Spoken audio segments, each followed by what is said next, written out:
Hi అండి. తెలుగు కథల ప్రపంచంకు స్వాగతం. ఇవాళ నిరుపమ రావినూతల గారు రచించిన 'స్వాభిమానం' అనే కథను వినేద్దామండి. ఏంటి జయ, చాలా హుషారుగా ఉన్నట్లున్నావు? ఏంటి విశేషం? కూని రాగాలు తీస్తూ పెరట్లో పనిచేసుకుంటున్న జయని అడిగింది పక్కింటి నిర్మల. నా కోడలు పల్లవి ఉద్యోగం మానేస్తుందట. గొప్ప సంబరంగా చెప్పింది జయ. సరిగ్గానే విన్నానా అన్నట్లు ఆశ్చర్యంగా చూసింది నిర్మల. జయ, నిర్మల ఇద్దరూ పక్కపక్క ఇళ్లవారు. ఇద్దరికీ ఎదిగొచ్చిన పిల్లలు తలా ఒక చోట స్థిరపడ్డారు. దాంతో రెండు కుటుంబాలు ఒకళ్ళ విషయాలు ఒకళ్ళు కలబోసుకుంటూ కొద్ది కాలంలోనే మంచి స్నేహితులయ్యారు. కొన్నాళ్ల క్రితం కోడలు లెక్చరర్గా ఉద్యోగం చేస్తుందని జయ ముభావంగా చెప్పటం గుర్తొచ్చింది నిర్మలకి. ఉద్యోగం చేస్తుంటే సంతోషించాల్సింది పోయి అలా డల్గా ఉన్నావేమిటని అడిగినా పొడి పొడిగా మాట్లాడి మాట దాటేసింది. దాంతో నిర్మల మరి రెట్టించలేదు అప్పుడు. ఇంతలోనే ఇవాళ ఈ వార్త. ఆ చిక్కుముడి ఏంటో ఇవాళ తెలుసుకోవాల్సిందే అనుకుంటూ, అదేంటే జయ, పల్లవి జాబ్ చేస్తున్నప్పుడు సంతోషించకుండా మానేస్తుందన్నప్పుడు పొంగిపోతున్నావు? అసలెందుకు మానేస్తుందట? హాయిగా కొడుకు కోడలు ఇద్దరూ జాబ్స్ చేసుకుంటూ ఉంటే వేర్నీళ్ళకి చన్నీళ్లులా ఉండేది కదా. పైగా ఆ మధ్య కలిసినప్పుడు తను పనిచేసే కాలేజీ గురించి, తన విద్యార్థులు తనతో ఎంత ప్రేమగా ఉంటారో చాలా సంతోషంగా చెప్పింది పల్లవి. ఇంతలోనే ఏమైంది? రిజైన్ చేయాల్సినంతటి కష్టం ఏమొచ్చింది? ఇంట్లో అంతా బాగే కదా అని పరామర్శించింది నిర్మల. దానికి జయ గట్టిగా పకపకా నవ్వి, ఇప్పుడే అంతా బాగుపడుతుంది నిర్మల. నీకు తెలుసు కదా, మా అబ్బాయి నవీన్ సాఫ్ట్వేర్ కంపెనీలో సీనియర్ మేనేజర్గా చేస్తున్నాడు. మంచి జీతం, పెద్ద హోదా, అంతకు మించిన పని ఒత్తిడి. ఈ వర్క్ ఫ్రం హోం పుణ్యమా అని ఉదయం లేచిన దగ్గర నుండి అర్ధరాత్రి వరకు మీటింగులని, డెడ్లైన్లని, ఎడతెగని పని. ఇది చాలదన్నట్లు పల్లవి పోలోమంటూ పొద్దున్నే కాలేజీకి వెళ్లి సాయంత్రం ఈశ్రోమంటూ వచ్చి ఏదో అంత ఉడకేసి వీడికి పిల్లలకి పెడుతోంది. ఎదిగే పిల్లలు, వాళ్ళ చదువులు, తిండి తిప్పలు ఇవేవీ పట్టకుండా చేసే ఆ లెక్చరర్ గిరి అంత అవసరమా? తను చక్కగా నీడ పట్టున ఇంట్లో ఉండి నవీన్కి, పిల్లలకి మంచిగా వండి పెడుతూ వాడికి వేరే టెన్షన్స్ లేకుండా చూడొచ్చు కదా. నెలంతా చచ్చేంత చాకరీ చేస్తే ఆవిడకొచ్చేది 10-15 వేలు. అది నా కొడుకు కారు పెట్రోల్ కూడా చాలదు. నవీన్ నెలకు లక్షలు సంపాదిస్తున్నాడు. అవి చాలవా వాళ్ళు సుఖంగా బతకటానికి? ఇవి చాలక పుట్టిన రోజులని, పెళ్లి రోజులని మేం బంగారం, బట్టలు, బహుమతులు ఇస్తూనే ఉంటాం.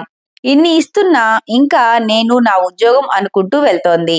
పాపం నవీన్ అటు తన ఉద్యోగం, ఇటు ఈవిడ ఇంటికొచ్చే వరకు ఇల్లు, పిల్లలు అన్నీ చూసుకుంటూ సహస్రావధానం చేస్తున్నాడు.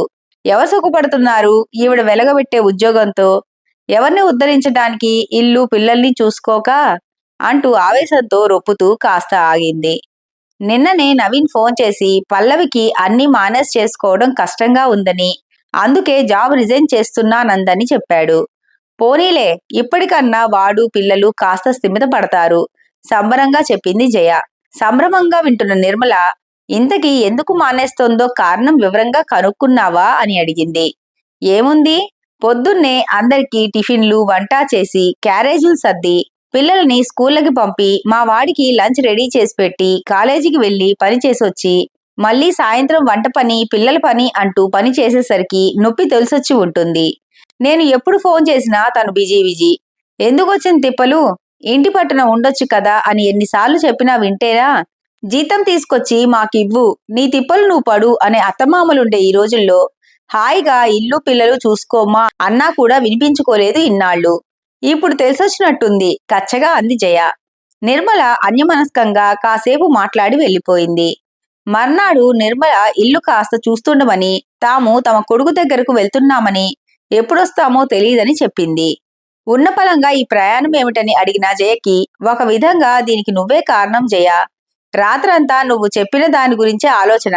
పల్లవి నిస్సహాయంగా తన ఇంటి వాళ్లే మాటల తూటాలతో పొడుస్తూ ఉంటే వేరే దారి లేక జాబ్ వదిలేస్తుందేమో అనిపించింది. అలాంటి పరిస్థితి నా కోడలికి రాకూడదని ఈ ప్రయాణం పెట్టుకున్నాం. అన్నట్టు నా కోడలికి స్కూల్లో టీచర్గా ఉద్యోగం వచ్చింది. తను, పిల్లలు అంతా కుదురుకునేంత వరకు కాస్త సాయంగా ఉందామని వెళ్తున్నాం అంది నిర్మల. అయితే కొడుకింట్లో శాశ్వతంగా పని మనిషిగా చేరటానికి వెళ్తున్నావన్నమాట. అయినా నేను పల్లవి గురించి అన్నదాంట్లో తప్పేముంది? ఉక్రోషంగా అంది జయ. జయ, ఈ రోజుల్లో ఆడవాళ్ళకి ఉద్యోగం అనేది ఒక గుర్తింపు, అవసరం.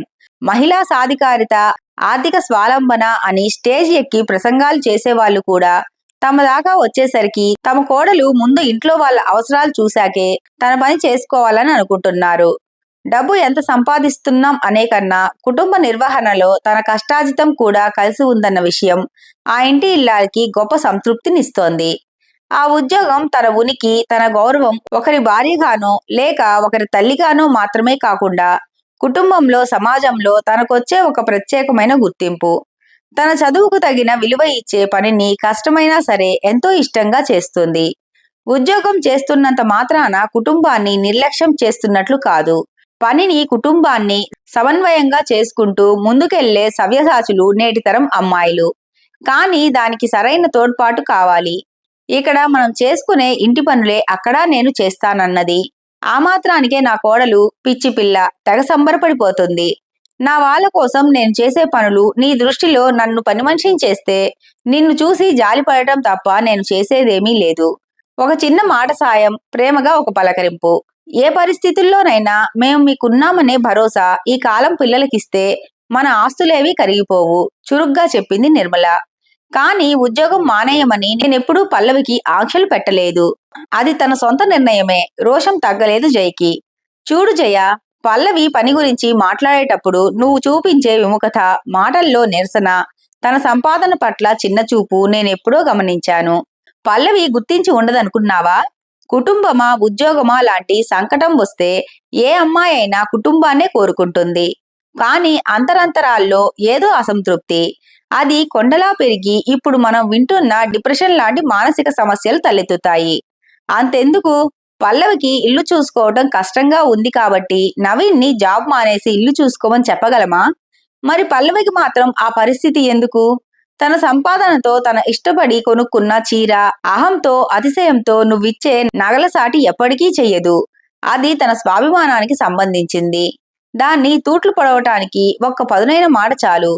మానసికంగా ఎంత నలిగిపోయి ఉండకపోతే తనకెంతో ఇష్టమైన ఉద్యోగం వదులుకోవటానికి పల్లవి సిద్ధపడి ఉంటుంది? ఇష్టపూర్వకంగా వదిలేయటం వేరు, వేరే దారి లేక వదిలేసుకోవటం వేరు. ఇన్నాళ్ళు ఇది మీ కుటుంబ విషయమని నేను తలదూర్చలేదు. కానీ నా కోడలికే అలాంటి ఇబ్బంది వస్తే నేనే దగ్గరుండి తనని ముందుకు నడిపిస్తాను. అందుకే ఈ ప్రయాణం, స్థిరంగా చెప్పి వెళ్ళిపోయింది నిర్మల. తానెప్పుడు ఫోన్ చేసినా పల్లవి అనాసక్తిగా, పొడిపొడిగా ఎందుకు మాట్లాడుతోందో, ఎంత ఖరీదైన బహుమతులిచ్చినా అభావంగా ఎందుకుంటుందో అర్థమైంది జయకి. ఆ తప్పుని ఎలా సరిదిద్దుకోవాలో నిర్మల మార్గం చూపింది. కళ్ళకి పట్టిన అహపు తొరలు తొలగుతుండగా తన ఉద్యోగం మానొద్దని, తనకి సాయంగా వస్తున్నానని చెప్పటానికి పల్లవికి ఫోన్ కలిపింది జయ. ఇంతటితో కథ కంచికి, మనం ఇంటికి. ఈ కథ కనుక మీకు నచ్చినట్లయితే లైక్ చేసి, షేర్ చేసి, కామెంట్ చేసి మన ఛానల్కి సపోర్ట్ చేసేయండి ఫ్రెండ్స్. ఇక ఉంటానండి. By by.